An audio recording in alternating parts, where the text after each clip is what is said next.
कोशिश की कि मैं उनको ज्वाइन कर दूं एक पीपल्स पार्टी। तो दोनों को मैं जानता था, बेनज़ीर मेरे से मेरी दोस्ती थी और नवाज शरीफ को आपको पता है उसको क्रिकेट का ज्यादा शौक था, बाई चांस प्राइम मिनिस्टर बन गया। दोनों ने बार बार मुझे ऑफर्स की, मैं तो आया ही उनकी करप्शन के अगेंस्ट था।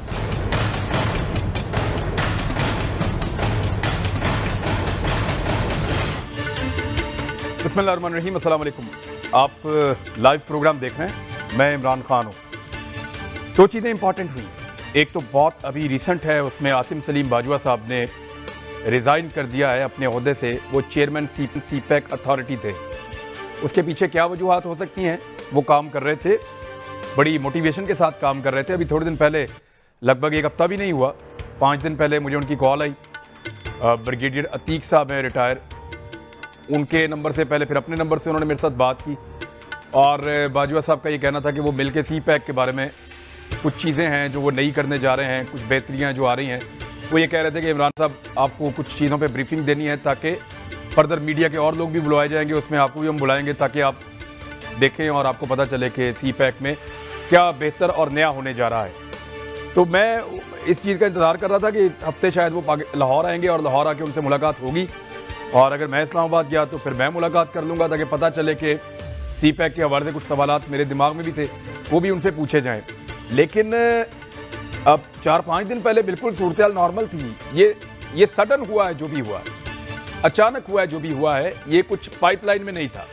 अचानक होने की वजह क्या हो सकती है, ये एक बड़ा सवाल है। इसका जवाब आना चाहिए कि एक्चुअली क्या ऐसा हुआ, क्या रिज़ाइन करने के लिए कहा गया, उन्होंने खुद किया, या कोई तैनाती ऐसी हुई जिसके ऊपर उनको रिज़ाइन करना पड़ा। अभी जो है वो इमरान खान साहब ने मावने खसूसी जो है वो मुकर्रर किया था, और उसके ऊपर कुछ लोग ये कह रहे, मंसूर खालिद साहब को, अब ये है कि कुछ लोग ये कह रहे हैं, ज़राए से ये बात आ रही है कि शायद ये तैनाती पसंद नहीं आई, इस बिना पे कोई रिज़ाइन हुआ है। लेकिन हम कुछ भी कंफर्म नहीं कर सकते जब तक गवर्नमेंट का मौक़िफ़ इस इस्तीफ़े के ऊपर नहीं आता। इमरान खान साहब ने पहले इनको काम जारी रखने के लिए भी कहा था और इनकी बहुत दफ़ा तारीफ भी की है कि बेहतर काम कर रहे हैं।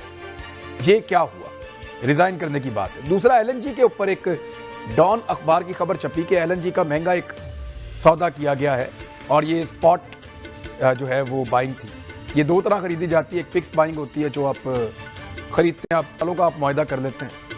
एक स्पॉट बाइंग होती है, फौरी तौर पर आपको ज़रूरत पड़ती है इजाफी बिजली की, एनर्जी की, तो आप फौरी तौर पर जाके CNG खरीद लेते हैं, आपकी खपत बढ़ जाती है तो आप ले लेते हैं। तो ये स्पॉट बाइंग के अंदर ये इल्ज़ाम लगा था कि दुनिया की तारीख की महंगी तरीन LNG पाकिस्तान ने खरीदी है। उस पर गवर्नमेंट ने कहा नहीं जी, ये डॉन अखबार की जो फ्रंट पेज पे खबर छपी है वो फेक न्यूज़ है, ऐसा कुछ नहीं किया। लेकिन एक नोटिफिकेशन आया था जिसको वापस लिया ओगरा ने, और उस नोटिफिकेशन में जो बढ़ती हुई कीमत थी उसकी बिना पे ये अंदाज़ा लगाया जा सकता था कि कीमत इसीलिए बढ़ी है कि हुकूमत ने कोई महंगा जो है वो ख़रीदारी की है, महंगी ख़रीदारी की है, या महंगी ख़रीदारी करने के लिए कोई मुआहदा किया है। लेकिन बाद में नोटिफिकेशन जो है वो रिवर्स हुआ, वहाँ से और सवालात जन्म लेते हैं, उसका जवाब किसी ने नहीं दिया। तो जो मेहमान मौजूद है मैं तारुफ करता हूँ, फिर उसके बाद चीज़ शुरू करेंगे। सबसे पहले कंवल शोदब साहब, मेंबर कौमी असम्बली पाकिस्तान तहरीक इंसाफ, चौधरी निसार चीमा साहब, मेंबर कौमी असम्बली PMLN, और कादिर खान मंदोखेल साहब, मेंबर कौमी असम्बली पाकिस्तान पीपल्स पार्टी। अब सबसे पहले कंवल शोदब साहब आप बताइए कि आसिम सलीम बाजवा साहब ने इस्तीफ़ा क्यों दिया? मेरी इंफॉर्मेशन के मुताबिक तो वो बिल्कुल नॉर्मल हालात में रेगुलर काम कर रहे थे, ऐसा क्या हुआ कि उनको रिज़ाइन करना पड़ा? Thank you very much Imran. मुझे भी नहीं मालूम है इस्तीफ़ा क्यों दिया है, क्योंकि मेरे क्या कहते हैं तवक्कुआत और इतलात के मुताबिक भी वो नॉर्मल काम कर रहे थे। तो आई थिंक उन्होंने एक ट्वीट किया है और उसमें उन्होंने ये बताया है कि सिमत मुतय्यन हो चुकी हुई है सीपैक की, और अब उन्होंने जो खालिद मंसूर साहब हैं उनको वेलकम किया है। इससे ज़्यादा मुझे फ़िलहाल नहीं मालूम है। सीपैक वैसे भी प्लानिंग के अंडर आता है, लेकिन मेरी उनसे बात नहीं हुई है और मैंने अभी समझा भी नहीं है कि जब उन्होंने ट्वीट किया तो मैं अभी इस वक्त उनको कॉल करूं। लेकिन मेरा ख्याल है जो उन्होंने कहा है फ़िलहाल हमें उसी पे ही ट्रस्ट करना चाहिए, और मुझे नहीं लगता कि कोई, आपने जिस तरह कहा कि पाइपलाइन में कोई ऐसी बात हुई है या कोई अनप्लेजेंट इस किस्म की कोई सिचुएशन थी जिसकी वजह से उन्होंने रिज़ाइन किया। तो ये असद उमर साहब ने जो तस्दीक की है उससे ये पता चलता है कि उनके इस्तीफे पे कोई एतराज़ नहीं किया गया प्राइम मिनिस्टर हाउस में। असद उमर आपको पता है वो प्राइम मिनिस्टर के बहुत करीब हैं, इस तरह का कोई यानी इस्तीफा पिछली मर्तबा तो प्राइम मिनिस्टर ने कहा था नहीं वापस लें, लेकिन अब अगर वो इस्तीफा देने का उन्होंने ऐलान कर दिया और उस पर असद उमर साहब तस्दीक कर रहे हैं तो फिर इसका मतलब है कि इस्तीफा मंजूर कर लिया गया। लेकिन एक चीज आप भूल रहे हैं कि जिनको अपॉइंट किया गया उन्हें ऐसे पीएम बनाया गया और ये सीपैक अथॉरिटी थे, तो दोनों जरा सी डिफरेंट चीजें हैं। तो चेयरमैन का भी ओहदा जो है वो ऑक्यूपाई नहीं हुआ है। सीपैक अथॉरिटी का जो ऑर्डिनेंस था वो दोबारा हमने अप्रूव कराया था, तो यकीनन ये ओहदा भी देना पड़ेगा या इसकी नोटिफिकेशंस भी करनी पड़ेगी। तो ये अभी कुछ, लेकिन इन दोनों चीजों को आसिम सलीम बाजवा साहब ने अपने ट्वीट्स में लिंक किया है, अपने रेजिग्नेशन को और आने वाले साहब को भी कहा है। यानी इसको आप इस तरह देखें ना कि खुद तो वो रिजाइन कर रहे हैं लेकिन साथ में वो खालिद मंसूर साहब का जिक्र भी कर रहे हैं और कह रहे हैं कि उनको खुशामदीद, उनका बड़ा तजर्बा है तो उनका बड़ा फायदा हो सकता है, ये वो जैसे भी है। जी, उनको सब ने ही खुशामदीद कहा है, उनको असद साहब ने भी कहा है, बाकी भी सारे उनको जो ऑफिशियली ट्वीट कर रहे हैं। लेकिन अभी मेरा ख्याल है कि कोई भी, मैं अगर यहाँ कियास राय करूँ क्योंकि मेरे पास इंफॉर्मेशन नहीं है तो वो बेहतर नहीं होगी, मुनासिब नहीं होगी। मेरे ख्याल में अभी डेवलपिंग सिचुएशन है और कुछ अगर ऐसे मामलात हुए तो मेरे से पहले आपको सब पता चल जाएंगे। लेकिन मुझे अभी इसके बारे में मालूम नहीं है कि क्या वजह है। मैं समझती हूँ कि बाजवा साहब ने बहुत अच्छा काम किया, बहुत बेहतर काम किया है, और लेकिन बेहतरीन की गुंजाइश हमेशा होती है। तो हमें पाकिस्तान को और सीपैक के बारे में अच्छा सोचना चाहिए। जो भी नए आ रहे हैं अल्लाह करे वो इसमें बेहतर कंट्रीब्यूट करें। निसार चीमा साहब, आपको क्या लगता है कि ये एनालिसिस भी तो होता है ऐसे मामलात पे? जी, मुझे कोई अंदरूनी कहानी का तो पता नहीं है, वो मेरी निस्बत तो कमल को ज़्यादा पता होगा। अगर वो भी लाइल्म है तो मुझे क्या इल्म हो सकता है। लेकिन मैं ये ज़रूर समझता हूँ कि मोहतरम बाजवा साहब को वैसे अखलाकी तौर पे उसी वक्त इस्तीफ़ा दे देना चाहिए था जब फास्ट फूड की एक लंबी चौड़ी चेन के हवाले से उनका नाम आया, तो उसी वक्त ही अगर इस्तीफा दे दिया था तो उन्होंने, बहुत बेहतर होता उनके लिए। उन्होंने इखलाकी तौर पे इस्तीफा दे दिया था, लेकिन इमरान खान साहब ने उसको मंजूर नहीं किया। से नहीं दिया जी, उस वक्त भी मंजूर कर लेना चाहिए था जी। जी, इमरान खान साहब ने मंजूर नहीं किया, उसी वक्त ही मंजूर कर लेना चाहिए था, ज्यादा अच्छा होता। कादर मंदोखेल साहब, आपके पास है कोई खबर? नहीं, आज ही कौमी असम्बली में मैं और चीमा साहब दोनों आखिरी चाय हमने साथ पी के और निकले हैं।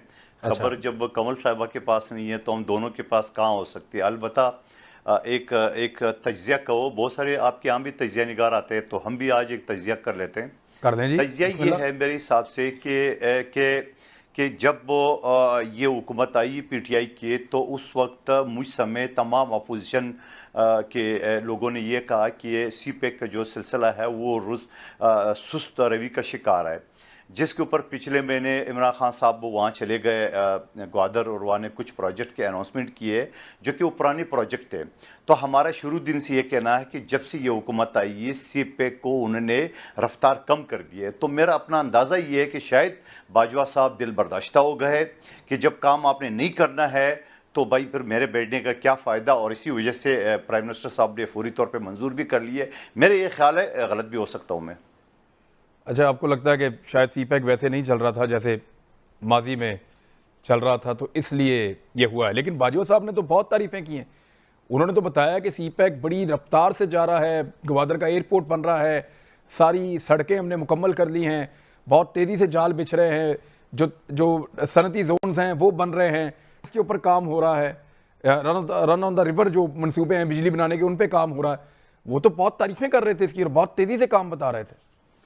अब वो गरीब क्या करता, वो प्राइम मिनिस्टर के मातहत अदारे का वो चेयरमैन था, जारी बात है। तो प्राइम मिनिस्टर की तारीफें करनी थी, और प्राइम मिनिस्टर ने जो प्रेस कॉन्फ्रेंस पे कहा कि हम वो मास्टर प्लान बना रहे हैं। मास्टर प्लान तो पहले से बन चुका था, बलूचिस्तान का ग्वादर का पहले से चक्का था, और मेरे मामू हलीम खान मंदोखेल डायरेक्टर थे, वो तो उस जमाने में बन चुका था।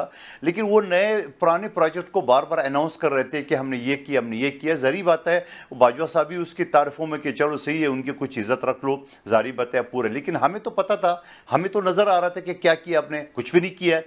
और इसी वजह से आपने एक चीज की, आपने अपने पड़ोसियों को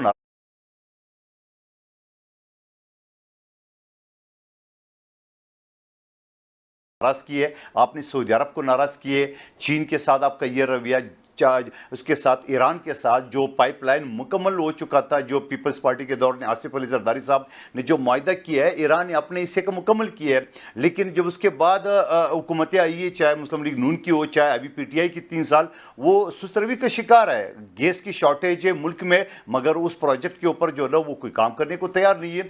तो आखिर इस हुकूमत की कौन सी पड़ोसियों के साथ ताल्लुकात अच्छा है? भारत को तो मैं शुरू दिन से दुश्मन समझता हूं और समझता रहूंगा, लेकिन बाकी पड़ोसियों के साथ हमारा क्या ताल्लुकात है, आपके सामने की बात है। जी कमल शोधो साहबा। इमरान, मैं रिस्पॉन्ड कर दूं? जी प्लीज करें। देखिए, अभी 1 महीना पहले, जी 1 महीना पहले सारा मीडिया भी गया था, और वो बाजवा साहब के बताने से ज़्यादा इम्पैक्ट तब आता है कि जब कैमरे की आंख जाके देखती है और उसको दिखाती भी है। और जो असेंबली में क्वेश्चंस होते हैं वो एक ऑन रिकॉर्ड चला जाता है, उसको आप चैलेंज भी कर सकते हैं।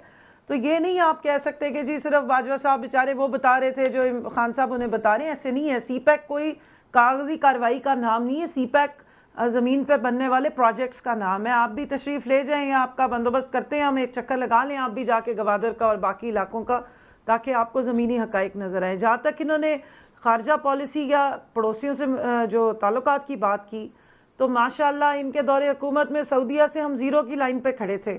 अभी सऊदी वजीर खारजा तकरीबन 4 दिन 5 दिन पहले होके गए और एक भरपूर यहाँ से दौरा करके गए, और अब वजीर आजम साहब की वहाँ दौरे की फिर तैयारियां हो रही हैं।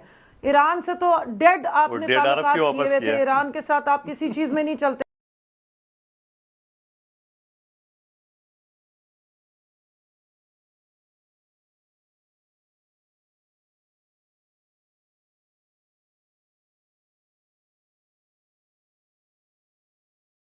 किए, और हमारा तो प्राइम मिनिस्टर का नैरेटिव ही यही